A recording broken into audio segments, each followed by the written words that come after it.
தீபக் என்ன பண்றப்போ நீங்க அவரை பூமர் அங்கிள் அப்படின்னு கலாய்ப்பீங்க அப்படின்னு நாங்க உங்க மனைவி கிட்ட கேட்டோம். வழக்கமா நான் என் பையன் கிட்ட பேசுறப்போ கொஞ்சம் அங்கிள் மாதிரி பேசுவேன் சில சமயம்.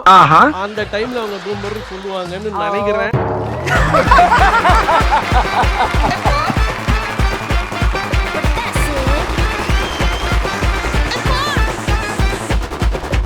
எப்பக்கா அவர் பூமர் அங்கிள் மாதிரி பண்ணுவாரு?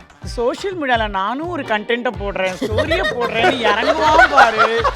எங்களுக்குலாம் எம்பாரசிங்கா இருக்கும். சாப்பிட்டுக்கிட்டே இருப்போம் Priyanka. Come on, I am going live. மக்களே நாங்க என்ன சாப்பிட்டுக்கிட்டு இருக்கோம் நாமா. எங்க பப்பி ஷேமா இருக்கும். இன்னொன்னு என்னன்னா, நம்ம ஃப்ரெண்ட்ஸ் எல்லாம் நாங்க மீட் பண்ணுவோம். பசங்க ஏதாவது ரூம்குள்ள உட்காந்துட்டு இருக்கோம். சடனா பசங்க கிட்ட நம்ம ரொம்ப ரொம்ப ஃப்ரெண்ட்லியா இருக்கும். எங்களுக்கும் அவங்களுக்கும் ரொம்ப ஏஜ் கேப் இல்லைன்னு சடனா அங்க இருக்கிற அங்கிள்ஸ் எல்லாம் போய் சோஷியலைஸ் பண்ணுவாங்க அந்த ரூமை திறந்துட்டு. அங்கிள்ஸ் அப்ப சேர்ந்துதான். ஓகே ஓகே, சொல்லுமா, நீ சொல்லுமா.